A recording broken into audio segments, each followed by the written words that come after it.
नमस्कार दोस्तों, स्वागत है आप सभी का आज की हमारी इस हिंदी की कक्षा में। आपके अपने YouTube चैनल लर्निंग मातृभाषा हिंदी में। तो दोस्तों, हम पढ़ रहे हैं व्याकरण। और व्याकरण के अंतर्गत हमने जो टॉपिक शुरू कर रखा है वह टॉपिक है वाक्य प्रकरण। पिछली वीडियो में आप लोगों ने पढ़ा वाक्य प्रकरण। वाक्य प्रकरण के माध्यम से हमने पिछली वीडियो में आपको वाक्य की परिभाषा बताई और वाक्य के जो 6 प्रमुख तत्व हैं उनके बारे में हमने आपको जानकारी दी, उनके बारे में चर्चा की। तो आज हम लेकर के आए हैं अर्थ के आधार पर वाक्य भेद। अर्थ के आधार पर वाक्य भेद क्या है? अर्थ के आधार पर वाक्य भेद। तो अर्थ के आधार पर वाक्य भेद हमारे पास 8 होते हैं दोस्तों। अर्थ के आधार पर जो है वाक्यों को विभाजित किया हुआ है, जिनकी संख्या 8 है। कितनी संख्या है? 8 संख्या है। टोटल जो है हमारे पास अर्थ के आधार पर हमारे पास वाक्य के जो है 8 भेद है। कितने भेद हैं दोस्तों? 8 भेद हैं। तो हम जो है फटाफट एक एक करके जो है जल्दी जल्दी इनको समझेंगे।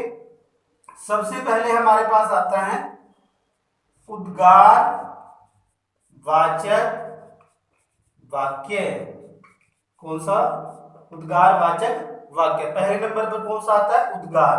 उद्गार का मतलब होता है मन के भाव, यानी जिस वाक्य में या जिस वाक्य में हम अपने मन के उद्गारों को प्रकट करने का काम करते हैं, जैसे विस्मय हो गया, आश्चर्य हो गया, हर्ष हो गई, खुशी हो गई, प्रसन्नता हो गई, दुख हो गया, खेद हो गया। तो ये सारे जो मन के उद्गार हैं, जिन वाक्यों के माध्यम से हम जो है प्रकट करते हैं, उनको उद्गार वाचक वाक्य कहते हैं।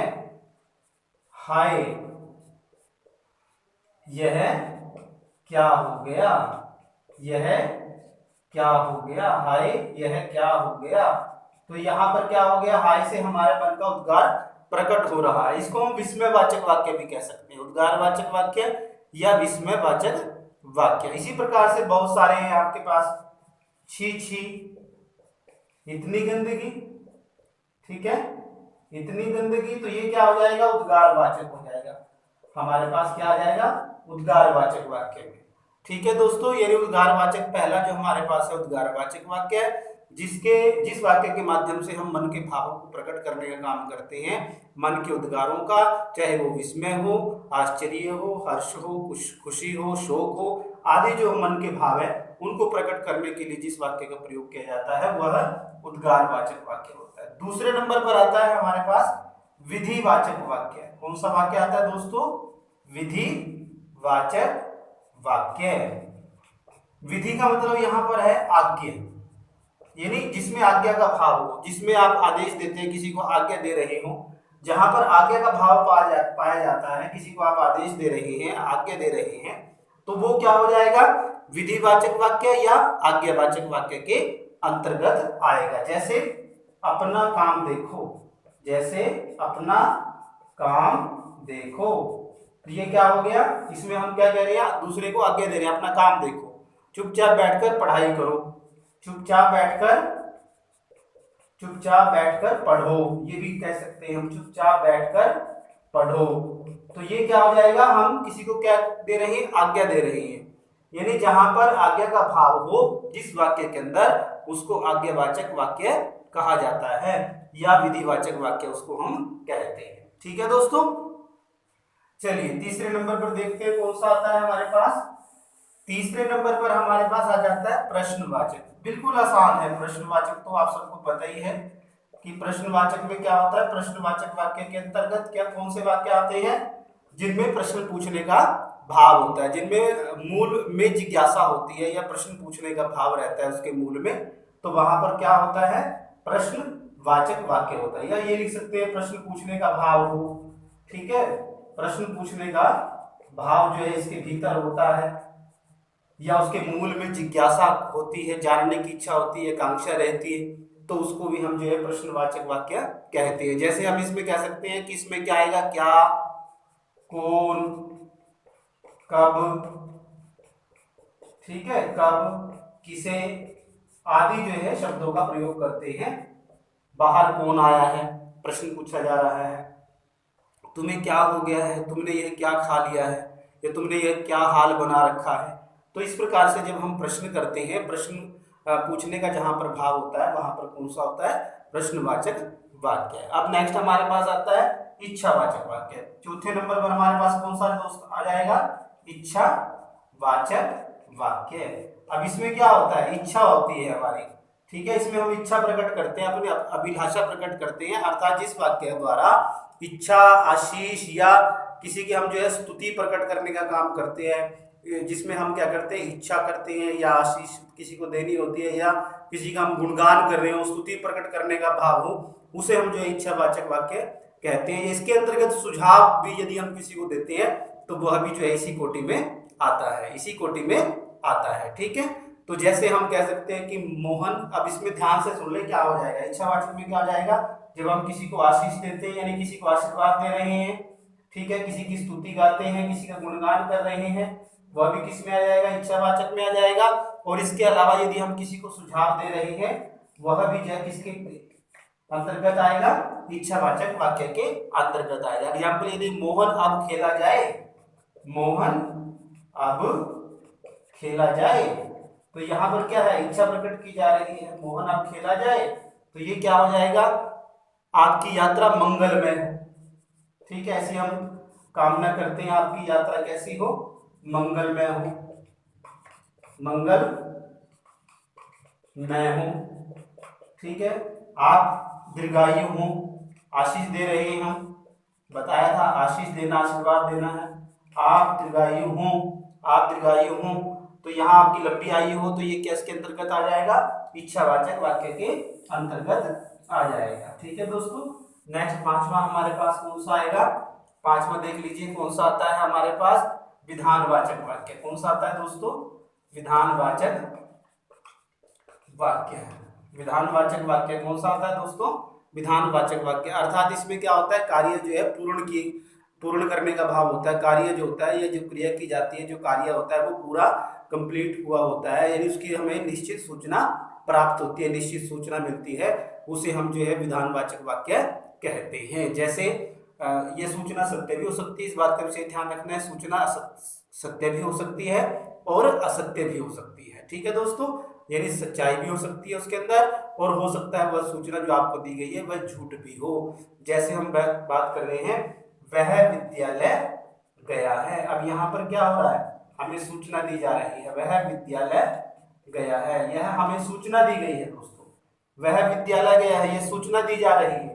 अब ये सूचना जो है विधानवाचक के अंतर्गत आ जाती है, क्योंकि विधानवाचक में हमने कहा कि जिसमें निश्चित सूचना मिलती है उसको हम क्या कहते हैं, विधानवाचक वाक्य कहते हैं। अब इसने यह भी स्पष्ट कर दिया है साथ में कि यह सूचना सत्य भी हो सकती है और असत्य भी हो सकती है। वह विद्यालय गया है, हो सकता है सत्य हो, वह विद्यालय गया हो सकता है सत्य हो, ना भी गया हो, बीच में कहीं बैठा हो, तो ये सत्य और असत्य दोनों हो सकते हैं, ठीक है। और दूसरा एग्जाम्पल दे सकते हैं इसका, मैं पढ़ रहा हूं, मैं पढ़ रहा हूं, ठीक है, ये मैं बता रहा हूं, ये मैंने सूचना दी है कि मैं पढ़ रहा हूं, तो ये क्या हो जाएगा, विधानवाचक वाक्य है। ये सत्य भी हो सकता है अथवा असत्य भी हो सकता है मैं किताब खोल करके ऐसे ही बैठा हूं, नहीं पढ़ रहा हूं, ठीक है, तो दोनों ही बातें इसके अंदर हो सकती है, सत्य भी और असत्य भी, इस बात का विशेष ध्यान रखना होगा। नेक्स्ट छठे नंबर पर हमारे पास कौन सा आ जाता है दोस्तों, नकारात्मक वाक्य। बिल्कुल आसान है नकारात्मक सेंटेंस, जिसको आप नेगेटिव सेंटेंस भी कहते हैं, नकारात्मक वाक्य। इसमें क्या होता है, इसमें निषेध होता है, निषेध में मनाही होती है, नेगेटिव यानी नहीं का भाव होता है, ठीक है। इसमें हम ये समझ सकते हैं जिस वाक्य में कार्य के ना होने का बोध होता है, कार्य नहीं किया गया है, इस बात का हमें पता चलता है, वहां पर कौन सा होता है, नकारात्मक वाक्य होता है। मैं वहां नहीं गया, मैंने खाना नहीं खाया, मैं आज नहीं खेला, सब में मना होगा, ठीक है, मैंने उसे मना कर दिया। इस प्रकार से जो है हम जब जवाब दे देते हैं, जैसे मैं कल नहीं पढ़ा, या मैं कल लखनऊ नहीं जाऊंगा, मैं वहां नहीं गया था, तो ये सारे जितने भी नहीं वाले वाक्य होंगे, हमारे नहीं वाले जो वाक्य रहेंगे वो सारे किसके अंतर्गत आएंगे, नहीं वाले वाक्य किसके अंतर्गत आएंगे दोस्तों, नकारात्मक वाक्य के अंतर्गत आएंगे। किसके अंतर्गत आएंगे, नकारात्मक वाक्य के अंतर्गत ही आएंगे। अब 7वें नंबर पर हमारे पास कौन सा आ जाता है, संदेहवाचक वाक्य। संदेहवाचक कौन सा आता है, संदेहवाचक वाक्य। अब संदेहवाचक वाक्य का संदेह का मतलब समझते हो आप सभी समझते हैं कि संदेह में हमें कुछ संदेह होता है, हमें भ्रम रहता है कि ये कार्य होगा नहीं होगा। जिस वाक्य में संदेह का बोध हो, संदेह हो, भ्रम हो, उसे संदेहवाचक वाक्य कहा जाता है। इसमें जो हमारे पास संदेहार्थी होता है, उसी का जो संदेहार्थी वृत्ति का इसमें प्रयोग किया जाता है। संदेह में संदेह करने की जो प्रवृत्ति है उसी का इसमें समावेश होता है, उसी का इसमें प्रयोग किया जाता है, उसी का इसमें पुट होता है, इसलिए इसको संदेहवाचक वाक्य कहा जाता है। शायद वह कल यहाँ आए, शायद, ठीक है, पक्का पता नहीं है। जब हमें पक्का निश्चित पता नहीं हो, पक्का पता नहीं है, निश्चित पता नहीं है, संदेह है, शायद वह कल यहाँ आए, तो यहाँ पर क्या हो जाएगा, संदेहवाचक वाक्य आ जाएगा, शायद। अब शायद से भी हम पहचान कर सकते हैं कि शायद वाले, यह पत्र लड़के ने लिखा होगा, यह पत्र लड़के ने लिखा होगा। कोई आवश्यक नहीं है, लेकिन संदेह है, उसे हो सकता है भी लड़के ने ही लिखा हो। यह पत्र लड़के ने लिखा होगा, अब ये क्या है, संदेह हो गया, होगा हो गया इसके अंदर, ठीक है। वह वहां पहुंच गया होगा, उसने खाना खा लिया होगा, तो ये क्या हो जाएगा, संदेहवाचक। हमें नहीं पता है, हम केवल संदेह के आधार पर बता रहे हैं कि ऐसा हो सकता है, ऐसा हुआ होगा। और 8वां जो हमारे पास भेद आता है दोस्तों, 8वां जो हमारे पास भेद आता है वो कौन सा है, 8वां भेद आता है हमारे पास संकेतवाचक वाक्य। कौन सा आता है, संकेतवाचक वाक्य।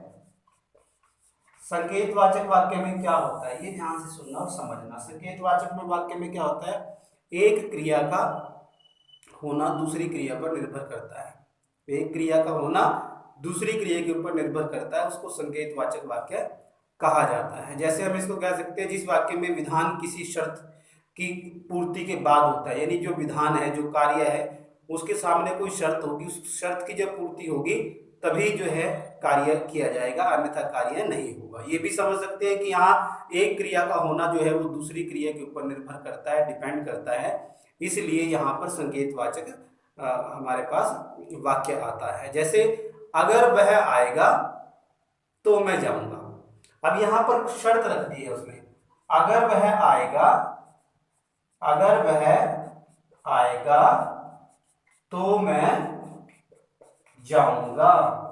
अब यहाँ पर क्या है, जो जाने की जो क्रिया है वो किसके ऊपर डिपेंड है, इसके ऊपर है। यदि वह आएगा नहीं तो मैं जाऊंगा ही नहीं, ठीक है। यदि बस आएगी तो मैं स्कूल जाऊंगा, तो मैं स्कूल जाऊंगा। अब ये भी क्या हो गया, संकेतवाचक वाक्य हो गया। यदि बस आएगी तो मैं स्कूल जाऊंगा, बस नहीं आई तो मैं स्कूल नहीं जाऊंगा। यानी पहली जो दूसरी हमारी क्रिया है वो क्रिया किसके ऊपर निर्भर है, पहली क्रिया के ऊपर। यानी एक क्रिया दूसरी क्रिया के ऊपर डिपेंड है।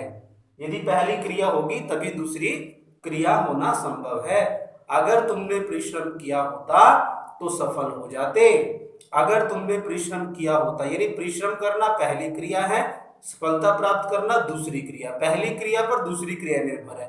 आपने परिश्रम नहीं किया है तो आपको सफलता नहीं मिली है, यदि करते तो सफलता मिलती, ठीक है। यदि एक क्रिया के ऊपर दूसरी क्रिया का होना इसमें पाया जाता है तो वहां पर क्या होता है दोस्तों, संकेतवाचक क्रिया विशेषण, क्रिया विशेषण में संकेतवाचक वाक्य होता है, ठीक है। तो आशा करता हूँ आपको समझ आ गया होगा। और आगे नेक्स्ट हमारा जो है रचना के आधार पर वाक्य भेद रहेगा। तो आज के लिए इतना ही।